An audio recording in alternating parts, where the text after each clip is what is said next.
है। तो हम क्या पढ़ रहे थे, अपना सब मॉड्यूल 7 पढ़ रहे थे, कम्युनिकेशन। हमने एक लेक्चर ले लिया है ऑलरेडी कल, है ना, जिसमें हमने बहुत सारी चीज़ें देख ली थी। कम्युनिकेशन क्या होता है, इसका इंपॉर्टेंस क्या है, कितने तरीके से हम कम्युनिकेशन करते हैं, कौन कौन से चैनल्स यानी मेथड्स कौन से हैं, बोल के, लिख के, अपने बॉडी लैंग्वेज से और फेशियल एक्सप्लेनेशन से।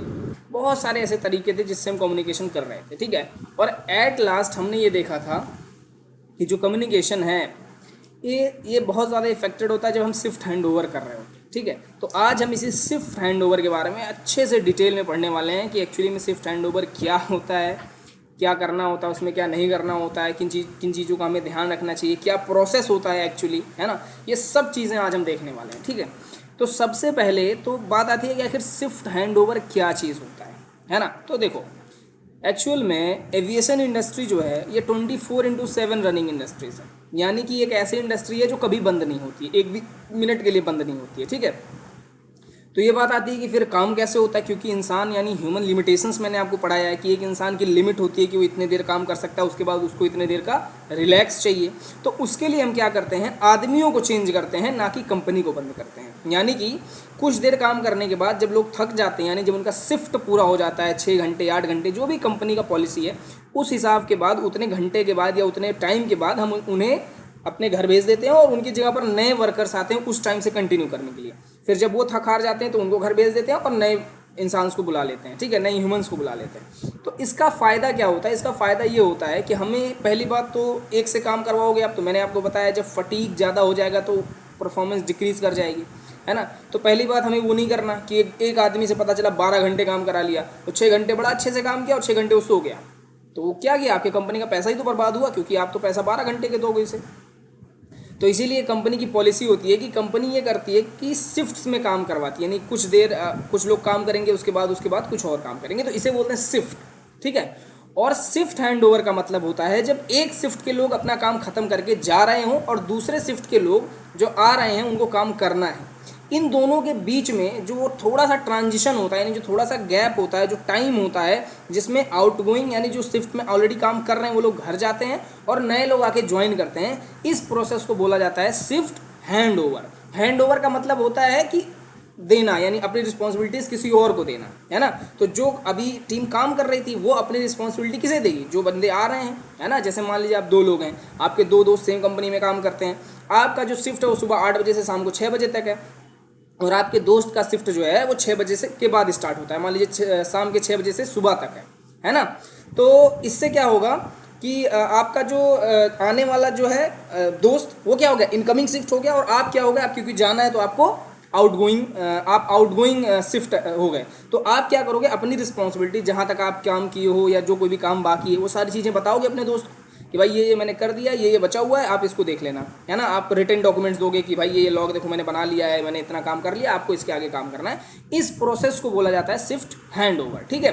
अजीत ने आप सभी को इन्फॉर्मेशन दी है कि जो एविएशन मिनिस्टर हैं वो चेंज हो चुके हैं, ठीक है, और ये सच बात है। मैंने सोचा उसे बता दिया जाए क्योंकि वो मैसेज कर रहा है बार बार, है ना।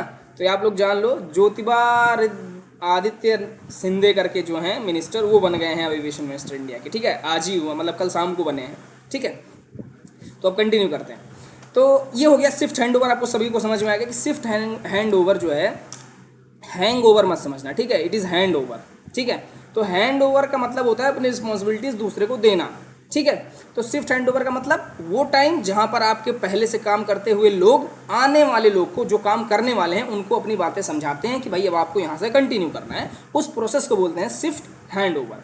अब देखो, जो शिफ्ट हैंड ओवर वाला टाइम होता है, ये टाइम बड़ा ही क्रूशियल होता है, क्रिटिकल टाइम जिसे बोलते हैं। क्यों?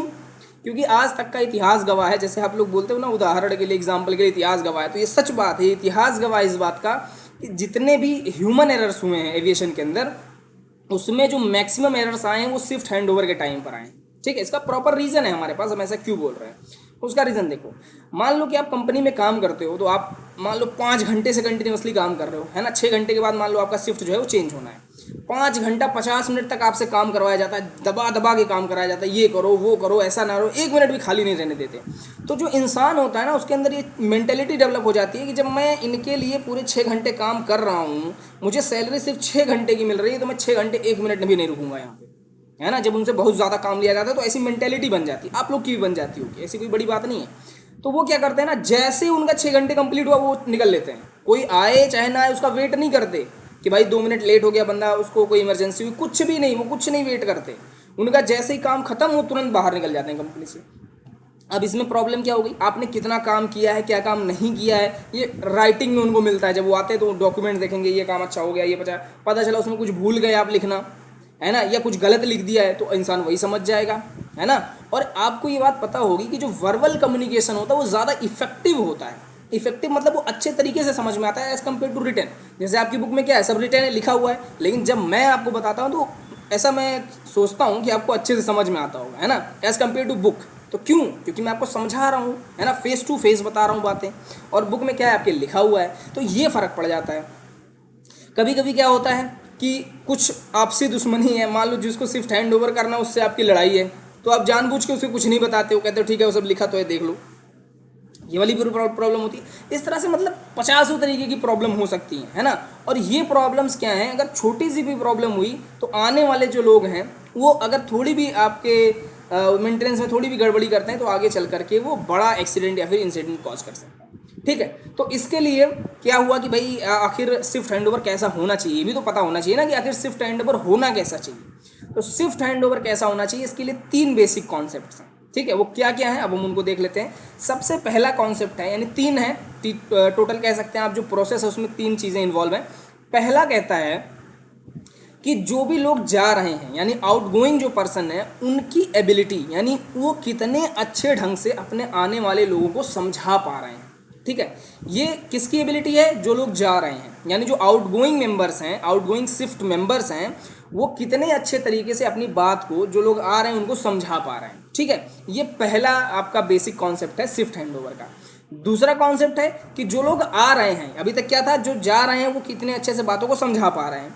दूसरा कॉन्सेप्ट है जो लोग आ रहे हैं यानी जो इनकमिंग शिफ्ट मेंबर्स हैं वो कितने अच्छे तरीके से सामने वाले की बातों को समझ रहे हैं। ठीक है, क्योंकि इसमें बहुत डिफरेंस है। मैं बहुत अच्छे से समझा रहा हूँ, बहुत सारे बच्चे ऐसे इसमें होंगे जो हर एक बात एक्यूरेटली समझ जा रहे होंगे, बहुत सारे ऐसे हैं जो नहीं समझ पा रहे होंगे, उनको कुछ प्रॉब्लम है, बहुत सारे थोड़ा समझते होंगे, थोड़ा नहीं समझते होंगे। तो इस तरह की प्रॉब्लम्स होंगी। तो यानी जो समझा रहा है सिर्फ उस पर डिपेंड नहीं करता है कि आप कितने अच्छे से समझ रहे हो, ये आपकी एबिलिटी है कि सामने वाले से आप कितना अच्छा समझ रहे हो। ठीक है, तो पहले के 2 कॉन्सेप्ट क्या हो गए कि जो जा रहा है यानी जो आउटगोइंग शिफ्ट मेंबर है वो इनकमिंग शिफ्ट मेंबर को कितने अच्छी चीज़ें से, कितने अच्छे से अपनी बातों को समझा पा रहा है, यानी क्या मेंटेनेंस बाकी है, क्या मैंने कंप्लीट कर लिया है, क्या आपको कंप्लीट करना है, ये चीज़ें वो कितने अच्छे ढंग से समझा पा रहा है।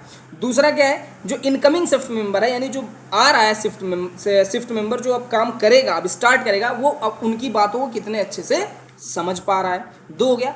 और जो तीसरा है वो है प्रोसेस ऑफ एक्सचेंज। आप अपनी बात बता कैसे रहे हो, पता चला 1 मिनट बचा उसमें, अरे भाई ये हो गया, देख लेना, ऐसा कर लेना, वैसा कर लेना, उसको कुछ समझ में नहीं आया आपने क्या बोला है। यानी प्रोसेस ऑफ एक्सचेंज आपका कैसा था, है ना, आपने कितने अच्छे ढंग से उसे बताया, जल्दी से बता दिया या थोड़ा आराम से बताया, या लिख करके और बोल करके दोनों बताया, या सिर्फ लिखा हुआ पकड़ा दिया, या फिर सिर्फ बोल दिया, लिखने वाला कुछ बताया ही नहीं, है ना। तो प्रोसेस ऑफ एक्सचेंज कैसा है और प्लेस ऑफ एक्सचेंज कैसा है, यानी जहां पर आप ये शिफ्ट हैंडओवर कर रहे हो वो प्लेस कैसा है। पता चला वो ऐसा प्लेस है जहां बहुत नॉइज होती है, बगल में इंजन की टेस्टिंग चल रही है, इतनी आवाज़ आ रही है वहाँ पे, तो आप वर्बली उसको कुछ भी बताओगे उसको इसे कुछ नहीं समझ में आना, आप चाहे जितना अच्छा बता लो, है ना। तो यानी कि 3 चीज़ें हमें देखनी है। पहला, जो जा रहा है वो कितना अच्छा समझा रहा है, दूसरा जो आ रहा है वो कितने अच्छे से उन बातों को समझ रहा है, और तीसरा कि कैसे आप अपनी बातों को समझा रहे हैं और कहाँ पर आप अपनी बातों को समझा रहे हैं। ठीक है, अगर ये सारी चीज़ें शेड्यूल्ड हों, ये सारी चीज़ें अच्छी हों, ठीक है, ये इफेक्टिव हों, है ना, तो हमारा शिफ्ट हैंडओवर भी ओवरऑल इफेक्टिव होगा। ठीक है, आप खुद अंदाज़ा लगा सकते हैं। सोचिए, जो जा रहा है वो बढ़िया समझा रहा है, जो आ रहा है वो उसको भी पूरी बातें समझ में आ रही हैं, आपके समझाने का तरीका सही है, आपके समझाने का जगह भी सही है, तो ऐसा तो हो ही नहीं सकता कि कोई एरर हो जाए, है ना। और एरर होगा भी तो बाई मिस्टेक होगा, ठीक है, मिसअंडरस्टैंडिंग की वजह से नहीं होगा, ये कंफर्म है। क्यों? क्योंकि आपने अपनी बात पूरी अच्छे से समझाई है, जो आ रहा है उसने पूरी बात अपने अच्छे से समझी है, जहाँ पर समझाई है बात वो प्लेस भी ठीक था, जिस मेथड का यूज़ किया वो मेथड भी ठीक था। तो फिर अगर कोई गलती होगी तो वो फिर मिस्टेक कही जाएगी, मिसअंडरस्टैंडिंग नहीं कही जाएगी।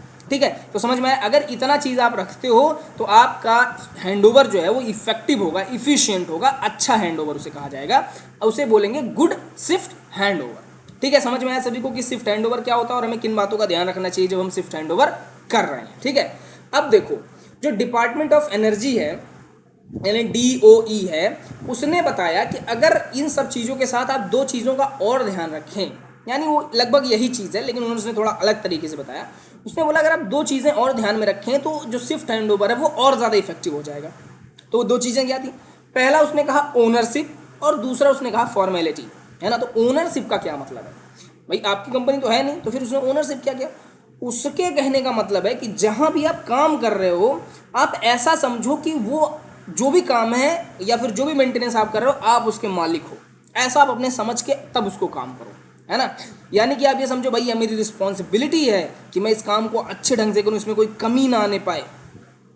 अगर 2 मिनट एक्स्ट्रा भी लग जाए लेकिन कोई काम कंप्लीट हो रहा है तो चलो मैं उस काम को कंप्लीट कर दूं। उसके बाद फिर मेरी जिम्मेदारी है, क्योंकि भाई जब अपनी कोई चीज़ होती है ना, जब हम समझ लेते हैं कि भाई ये मेरी चीज़ है, जैसे भी 2 रुपया भी आपका गिर जाए तो आपको बड़ा अफसोस लगता है, वैसे सामने वाले का 100 रुपया भी गिर जाए, अरे चल नहीं भाई कोई बात नहीं, पैसा तो हाथ का मैल होता है, ऐसे डायलॉग आप मार देते हो, है ना। तो ये सिर्फ कहने की बात है, ये सच्चाई है कि जब आप कोई चीज़ आप खुद की समझते हो तब आप उसको ज़्यादा रिस्पॉन्सिबिलिटी के साथ करते हो। तो वही ये बोला है जो DOE है, उसने यही बोला कि पहली चीज़ आप जो भी मेंटेनेंस कर रहे हो, जो भी काम कर रहे हो, उसको आप खुद का समझो, यानी अपना ओनरशिप समझो उस पर, है ना। यानी कि आप उसको अच्छे ढंग से परफॉर्म करो। जब आप शिफ्ट को हैंड ओवर करो तो आप उसी जिम्मेदारी के साथ हैंड ओवर करो कि सामने वाले को हर बात समझ में आ जाए, उससे फीडबैक लो, भाई ये समझ में आया, भाई ये समझ में आया, ये हुआ ये हुआ ये हुआ। तो मतलब जब आप उसका मालिकाना हक रखेंगे ऊपर, आप उसको अपने आप को जब मालिक समझने लग जाएंगे तो आप बेहतरीन ढंग से शिफ्ट हैंड ओवर कर पाएंगे। ठीक है, पहली बात। दूसरी बात उन्होंने कहा कि फॉर्मेलिटीज़ पूरी करो। फॉर्मेलिटीज़ पूरी करने का मतलब जो प्रोसीजर्स हैं, है ना, उनको फॉलो करो, है ना। अब पता चला हम मालिक हैं तो हम काम ही नहीं करेंगे, है ना, ये वाली मालिकाना नहीं वहाँ दिखानी है। ओनरशिप जो है वो रिस्पॉन्सिबिलिटी के मामले में होना है ना। नहीं तो ऐसे आप ये भी समझ सकते हैं मैं मालिक हूँ तो मुझे शिफ्ट हैंड ओवर ही नहीं करना, मैं ऐसे ही जा रहा हूँ, जिसको समझना हो समझ लो, है ना। ऐसा नहीं, ओनरशिप के साथ साथ आप फॉर्मेलिटीज़ भी पूरी करो, यानी सारे प्रोसेसेस का पूरा करो। जब आप शिफ्ट हैंड ओवर कर रहे हो तो 3 बातों का ध्यान रखो। कौन कौन सी, जो बंदा जा रहा है वो कितने अच्छे से समझा रहा है, जो आ रहा है वो कितने अच्छे से समझ रहा है, और आप किस जगह पर और कौन से मेथड से अपने इन्फॉर्मेशन को एक्सचेंज कर रहे हैं, इतने बात का आप ध्यान रखो। ठीक है, तो यानी अगर आप ओनरशिप समझते हो, यानी अगर ये समझते हो आप कि ये मेरी जिम्मेदारी है, मुझे ये काम करना चाहिए, मुझे ये चीज़ें करनी चाहिए, और अगर आप सारी फॉर्मेलिटीज़ का भी यूज़ करते हो तब तो गलती होने की कोई चांस ही नहीं है। ठीक है, क्योंकि ऑलरेडी आपने तीनों कॉन्सेप्ट यूज़ किया है, ओनरशिप आप समझ रहे हैं, तब तो कोई गलती होने के चांस ही नहीं है ना। और गलती होगी भी तो उसे क्या कहेंगे, मिस्टेक कहेंगे। मिसअंडरस्टैंडिंग की वजह से गलती नहीं होगी, गलती इस वजह से नहीं होगी क्योंकि आपने अच्छे से नहीं बताया, ये कंडीशन कभी नहीं आएगी। क्यों, क्योंकि आपने तो सारा प्रोसीजर फॉलो किया है ना। और ये जितना भी प्रोसेस है कि शिफ्ट हैंड ओवर कब करना है ना, कितने बजे करना है, आपका सुपरवाइजर कौन होगा, क्या होगा, कैसे होगा, ये सारी चीज़ें आपके MOE यानी मेंटेनेंस ऑर्गेनाइजेशन एक्सपोजिशन, है ना। आपने CAR में पढ़ा होगा MOEs, है ना, मेंटेनेंस ऑर्गेनाइजेशन एक्सपोजिशन। आप एक तरह से कह सकते हैं रूल बुक्स, आप अपनी भाषा में कह सकते हैं ये रूल बुक्स होती हैं, यानी कि जिसमें हर एक चीज़ लिखा होता है कि आपके मेंटेनेंस में आपके ऑर्गेनाइजेशन में मेंटेनेंस कैसे होगा, किस टाइम पर लोग आएंगे, किस टाइम पर जाएंगे, मतलब ईच एंड एवरीथिंग। आपके यहाँ कौन कौन सा काम होगा, आपका जो ऑर्गेनाइजेशन हो किसके लिए सर्टिफिकेटेड है यानी सर्टिफाइड है, ये हर चीज़ आपको MOEs में यानी मेंटेनेंस ऑर्गेनाइजेशन एक्सपोजिशन में मिलेगी। किसी भी ऑर्गेनाइजेशन का ये होता है, जैसे आपका अगर कॉलेज भी है तो इसका भी अपना MOE होगा, ठीक है, मेंटेनेंस ऑर्गेनाइजेशन एक्सपोजिशन, जिसमें लिखा होगा कि आपको क्या क्या पढ़ाना है, कितने कितने घंटे पढ़ाना है, ये सारी चीज़ें उसमें लिखी होती हैं, बाकायदा सारे डिटेल्स होते हैं। ऐसा नहीं है कि सब हवा में चलता है। ठीक है, DGCA जो है और एविएशन की सबसे खास बात है कि यहाँ हर चीज़ें रेगुलेटेड तरीके से होती हैं, है ना। ऐसा नहीं कि कुछ भी कोई अपने मन से करेगा। ठीक है, ये समझ में आ गया।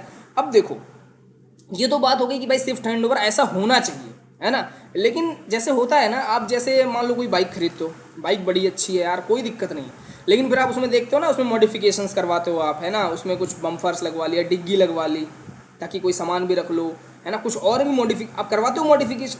क्यों करवाते हो, ताकि और ज़्यादा अच्छा लग सके आपका बाइक, या फिर और ज़्यादा यूजफुल हो सके। तो इसी तरह से शिफ्ट हैंड ओवर में भी अगर कुछ तरीके अगर आप इस्तेमाल करोगे अलग से, तो शिफ्ट हैंड ओवर भी आपका ज़्यादा इफेक्टिव रहेगा। जैसे कि इसमें पहला दिया हुआ है कि जो पर्सन है उसे फिजिकली हैंड ओवर करना चाहिए अपने शिफ्ट को, है ना। फिजिकल हैंड ओवर का मतलब फेस टू फेस, है ना, यानी कि जब आप हैंड ओवर कर रहे हो, यानी जब आपका शिफ्ट खत्म हो, आप जा रहे हो, तो आप रुको, तब तक रुको जब तक सामने वाला पर्सन आपका आ ना जाए। रुकने के बाद उसे बोल के बताओ पहले कि ये सारी चीज़ें देखो मैंने कर ली हैं, ये चीज़ ऑन गोइंग है और ये चीज़ आपको कैरी आउट करनी है आगे चल के, ये इसके लॉग्स हैं, आप देख लो, ये चेक कर लो, ये चेक कर लो, ये चेक कर लो, ये सारी चीज़ें आप चेक कर लो, है ना। इससे क्या होगा, जैसे आप देखते हो एयरक्राफ्ट में हर सिस्टम का रिडंडेंट सिस्टम होता है, यानी दो दो हम लगाते हैं ना स्टैंड बाई पे। ऐसे ही अगर आप फेस टू फेस कम्युनिकेशन करोगे और रिटर्न इन्फॉर्मेशन भी दोगे तो इससे क्या होगा, जो आपका इफिशियंसी वो बढ़ जाएगा। कैसे, मान लो आपने बोलने में कोई गलती कर दी, है ना, कोई गलत चीज़ बोल दिया, जैसे मान लो मुँह ही है, कभी कभार दिमाग को भी नहीं समझ में आता कि मैंने क्या बोला। जैसे आपने सुना होगा कि मान लो किसी को बोल दिया कि ABCD सुनाओ, है ना, पता चला 1 2 3 सीरीज सुनाने लगा, 1 2 3 100 तक बोल दिया। आपने कहा यार ये क्या बोला तुमने, तो कहता है यार ABCD तो सुनाया हूँ, मतलब उसे पता ही नहीं कि उसने गलती बोल दी है। तो ऐसा बोलने में गलती हो सकता है ना, आप सबके साथ होता होगा, एक आध वर्ड ऐसा हो ही जाता है कि आप बोलते हो, सामने वाला कहता है यार तुमने ये बोला, तुम कहते नहीं यार मैंने तो ये बोला है, मुझे अच्छे से याद है, कहता नहीं भैया मैंने ये सुना है। तो ये प्रॉब्लम आती है ना, तो बोलने में हो सकता है कोई दिक्कत हो जाए। तो इसीलिए अगर आप फेस टू फेस खड़े हो, वहाँ पर बोल भी रहे हो और उसे सारी चीज़ें दिखा भी रहे हो, तो इससे क्या होगा, अगर आपके बोलने में कोई दिक्कत हो गई तो रिटर्न इन्फॉर्मेशन है वो समझ जाएगा, अगर लिखने में कोई गलती हो गई तो बोलने में सही हो जाएगा, है ना। तो एक रिडंडेंसी मिलती है, एक बैकअप सिस्टम मिल जाता है जब आप रिटर्न और स्पोकन ये दोनों का इस्तेमाल करते हो। ठीक है, तो ये एक ऐड है, रिडंडेंसी प्रोवाइड कराती है आपको, यानी कि आपको एक तरह से बैकअप प्रोवाइड कराता है, स्टैंड बाई दिलाता है ताकि कोई गलती ना हो। ठीक है, समझ में आ गया सभी को। ये पहला ऐड है, यानी ये पहला तरीका है जिससे आप अपने शिफ्ट हैंडओवर को और ज़्यादा इफेक्टिव बना सकते हो। ठीक है, दूसरा फीडबैक लो टाइम टू टाइम। ठीक है, फीडबैक का मतलब सामने वाले से ये पूछो कि तुम्हें समझ में आया कि नहीं आया। ठीक है, जैसे अगर मैं ऐसे शुरू करूं कि शिफ्ट हैंडओवर क्या होता है और एक बार मैं शुरू हो जाऊं और फिर बोलते बोलते बोलते बोलते एंड कर दूं, फिर लास्ट में पूछो समझ में आ गया, आपने कह दिया हाँ तो काम खत्म, तो ऐसे तो कुछ भी समझ में नहीं आएगा। अगर कोई बीच में कंफ्यूज भी हो तो समझ में नहीं आएगा, है ना। तो इसी तरीके से जब आप शिफ्ट हैंडओवर कर रहे हो तो शिफ्ट हैंडओवर के टाइम पर जब आप चीज़ें बता रहे हो तो उसे फीडबैक लो। फीडबैक मतलब उसे पूछो कि समझ में आया, ये क्लियर है, ये क्लियर है, ये क्लियर है, बोलेगा हाँ सर सारा क्लियर है। और जब आप ऐसे पूछोगे तो उसके अंदर एक कॉन्फिडेंस भी आएगा, है ना, कि अगर उसे कोई चीज़ नहीं समझ में आई तो तुरंत हाँ ये नहीं ये नहीं समझ में आया, इसको फिर से बता दीजिए, है ना। लेकिन अब पूरा आप बोल गए एक बार में और लास्ट में कह दिया ठीक है शिफ्ट हैंडओवर हो गया, तो बेचारा क्या पूछेगा। अगर उसे कुछ पूछना भी होगा तो क्या हो जाएगा, वो कंफ्यूज हो जाएगा, वो पूछेगा ही नहीं, है ना। तो फीडबैक लेना बहुत जरूरी है। और क्यों फीडबैक लेना जरूरी है, क्योंकि इससे एक्यूरेसी इंक्रीज होती है। अगर वो बताएगा हाँ ये मुझे समझ में आ गया, इसका मतलब वो चीज़ें समझ में आ गई, उसके नीचे ये समझ में आ गया, ये भी समझ में आ गया, ये समझ में आ गया, ये भी समझ में आ गया। तो अगर आपने 10 पॉइंट बताए और हर एक पॉइंट के बाद उसे फीडबैक लिया कि समझ में आया कि नहीं आया, तो क्या होगा, इससे एक्यूरेसी इंक्रीज कर जाएगी, उसे हर बात अच्छे ढंग से समझ में आएंगी। ठीक है, ये आप लोग को भी समझ में आ गया। इसीलिए तो मैं बार बार मैं भी तो पूछता हूँ समझ में आया, आप कहते हो यस सर, तो मैं समझ जाता हूँ ना कि आपको सारी चीज़ें समझ में आ रही हैं। अगर मैं पूछूंगा ही नहीं तो मुझे कैसे पता चलेगा आपको समझ में आया भी है कि नहीं आया। ठीक है, इसके अलावा आप कर सकते हो कि मिसअंडरस्टैंडिंग ना होने पाए, यानी जो भी लोग ऐसे हैं मान लो जिनकी लैंग्वेज अलग है, जैसे मान लो कोई ऐसा है जो वहाँ पे तमिलनाडु का है, काम करता है, ठीक है, और आप उसको हिंदी में सारी बातें समझा रहे हो, तो आप कितना भी कोशिश कर लो उसको अच्छे से नहीं समझा पाओगे, है ना। वो क्योंकि भाई वो तो इंग्लिश जानता है, उसे हिंदी आती ही नहीं है, तो आप कितने भी अच्छे ढंग से समझाओगे तो नहीं समझ पाओगे। तो आप ऐसा कोशिश करो कि मिसअंडरस्टैंडिंग ना हो, मतलब वो जिस लैंग्वेज में कंफर्टेबल है उस लैंग्वेज का ही यूज़ करो, है ना। इसके अलावा अगर कोई आपके ऑर्गेनाइजेशन में ऐसा है, जैसे मान लो जो 10 दिन की छुट्टी पे गया था, है ना, उसके घर में कोई काम था, है ना, या कहीं घूमने गया था, हॉलीडेज़ पे था वो, है ना, मान लो 10 दिन 12 दिन के बाद आ रहा है, तो उसके साथ आप अलग से ध्यान दो, है ना। क्यों, क्योंकि उसका जो हैबिट है वो ब्रेक हो गया है ना। अब जब ब्रेक हो गया तो उस पे से उसके ऊपर 2-4 दिन स्पेशल ध्यान रखने की ज़रूरत है ना।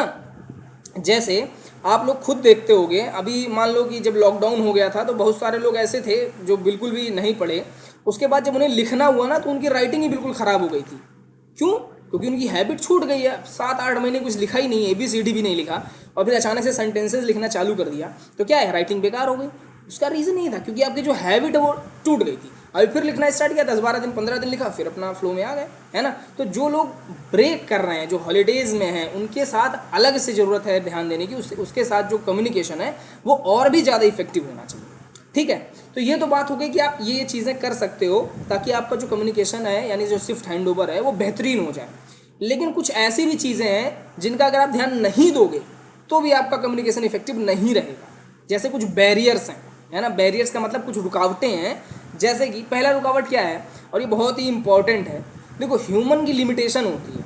जैसे मान लो मैं यहाँ पर जितना चीज़ें बोलता हूँ, मान लो मैं 1 घंटे 2 घंटे जितने भी क्लास लेता हूँ, मैं जितनी भी चीज़ें बोलता हूँ ऐसा तो हो ही नहीं सकता कि कोई भी एक ऐसा हो जो मेरी हर बात को, पूरी बात को याद कर ले या पूरी बात को समझ जाए मेरे 100%। दिस इज़ इम्पॉसिबल, ये इम्पॉसिबल है, ये हो ही नहीं सकता। तो हमारा दिमाग ये ह्यूमन की लिमिटेशन है कि वो 100% चीज़ों को नहीं समझ सकता। तो कोशिश करिए जब आप शिफ्ट हैंड ओवर कर रहे हैं तो इररिलेवेंट और अनवांटेड बातें मत करिए उससे, है ना। जितनी की पॉइंट्स है, जो बहुत ज़रूरी बात है, सिर्फ वही बताइए, है ना। पता चला फालतू की इतनी सारी बातें बता दी, काम का उसे कुछ पता ही नहीं चला, है ना। आप उससे यही पूछते रहेगा और भाई क्या हाल चाल है, घर में सब बढ़िया, यही सब करते रह गए, है ना। तो शिफ्ट हैंड ओवर ऐसा नहीं होना चाहिए। शिफ्ट हैंड ओवर में सिर्फ की पॉइंट्स जो है वो डिस्कस होने चाहिए कि ये मेंटेनेंस हो चुका है, ये मेंटेनेंस ऑनगोइंग है और ये मेंटेनेंस कैरी आउट करना है, इसी पर सिर्फ डिस्कशन होना चाहिए, है ना। फालतू की कोई बात पर डिस्कशन नहीं होना चाहिए, है ना। तो इससे क्या होगा कि ह्यूमन की लिमिटेशन है भाई, वो थोड़ी चीज़ समझ सकता है, अगर आप उसे थोड़ी चीज़ बताओगे तो वो बेहतरीन ढंग से समझ जाएगा, ठीक है। क्लियर है इतना। इसके अलावा आप बताया भी मैंने, लैंग्वेज आप कौन सा यूज़ कर रहे हो, है ना।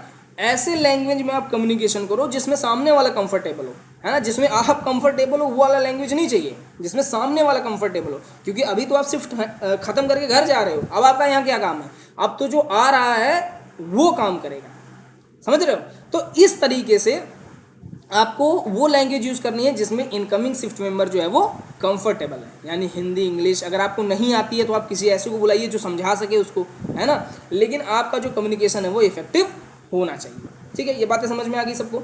इसके अलावा अगर लैक ऑफ फीडबैक है, मतलब आप उसे कोई चीज़ बता तो रहे हो, बहुत अच्छे ढंग से बता रहे हो, लेकिन वो फीडबैक नहीं देता है, ठीक है चलो कर लेंगे, हाँ ऐसे करके, तो फिर क्या होगा, अब वो आपकी बात समझना नहीं चाह रहा है, तो उससे क्या होगा, मिसअंडरस्टैंडिंग बढ़ेगी।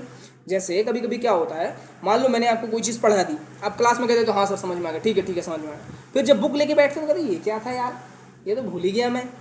होता है कि नहीं होता है। तो ऐसा उसके साथ भी तो हो सकता है कि वो उस टाइम ध्यान ना दे और बाद में पूछे ये क्या हो सकता है। तो अगर आप फीडबैक ले रहे हो बराबर कि ये वाली बात समझ में आ गई, सबको समझ में आ गई, अच्छा बताओ कि ये क्या होता है, तो जब इस तरह से आप करोगे, जो क्वेश्चंस करने लग जाओगे और वो फीडबैक देने लग जाएगा, तो जो मिसअंडरस्टैंडिंग के चांसेस हैं वो कम हो जाएंगे। यानी लैक ऑफ फीडबैक जो है ये भी एक बैरियर है आपके शिफ्ट हैंड ओवर में, है ना। बहुत सारे लोग ऐसे होते हैं जो फीडबैक नहीं देते, है ना, लेकिन देना चाहिए, हमेशा देना चाहिए, ठीक। जैसे मैं कभी पूछूं समझ में आया, लास्ट में पूछता हूँ कोई क्वेश्चन में पूछ लो तो बताओ कि हाँ सर समझ में आ गया, या मुझे सर ये चीज़ नहीं समझ में आया, ठीक है। इससे क्या होगा, इससे आपका कॉन्फिडेंस भी बढ़ेगा और ये जो हमारे बीच का जो गैप है, जो हमें लगता है ना कि ये चीज़ें नहीं समझ में आ रही यार, सर से कैसे पूछूँ, ये सोचेंगे मैं पढ़ता नहीं है, ये फालतू की चीज़ है। आप फीडबैक दोगे तो आपका रिजल्ट खुद ही अच्छा हो जाएगा, ठीक है। फिर नेक्स्ट है कि बहुत सारे ऐसे लोग होते हैं शिफ्ट हैंड ओवर को बहुत हल्के में ले लेते हैं। अरे यार शिफ्ट हैंड ओवर ही तो करना है, अरे भाई सुन यार ये काम हो गया है, ये देख लेना, ये मैंने कर दिया है, ऐसे करके वो चले जाते हैं, बहुत हल्के में ले लेते हैं। तो ऑर्गेनाइजेशन का कल्चर इससे ख़राब हो जाता है ना। तो ऑर्गेनाइजेशन की ये जिम्मेदारी है कि जो शिफ्ट हैंड ओवर है उसको सीरियस टास्क की तरह लिया जाए, है ना। क्योंकि बहुत सारे ऑर्गेनाइजेशन भी ऐसे ही होते हैं शिफ्ट हैंड ओवर वाले, क्यों उनके सुपरवाइजर कोई नहीं पड़ी है कि मतलब शिफ्ट हैंड ओवर हो रहा है या नहीं हो रहा है, डोंट केयर, उनको कोई केयर नहीं है ना।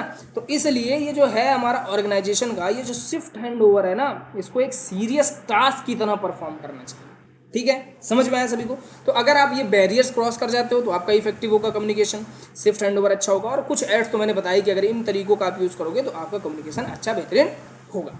तो ये तो बात हो गई इंडिविजुअल शिफ्ट हैंड ओवर की। लेकिन जो जिस भी आप शिफ्ट में काम कर रहे हो उस शिफ्ट में ऑब्वियसली कोई सुपरवाइजर होगा आपको देखने के लिए ना कि आप क्या काम कर रहे हो, है ना। तो जो सुपरवाइजर्स होते हैं जब वो भी तो चेंज होंगे, उनका भी तो शिफ्ट होगा। ऐसा थोड़ी है कि सुपरवाइजर हो गया है तो वो इंसान नहीं, वो भी तो इंसान है, उसके भी लिमिटेशंस हैं, उनका भी शिफ्ट हैंड ओवर होता है। तो दो सुपरवाइजर्स एक दूसरे से मीटिंग करते हैं, उनको बताते हैं कि भाई देखो हमारे इसमें, वो ओवरऑल व्यू देते हैं पूरा कि मैंने ये काम करवा दिया है, ये आपको आगे चल के कराना है, कैरी फॉरवर्ड करना है कंपनी के प्लान के हिसाब से, ठीक है।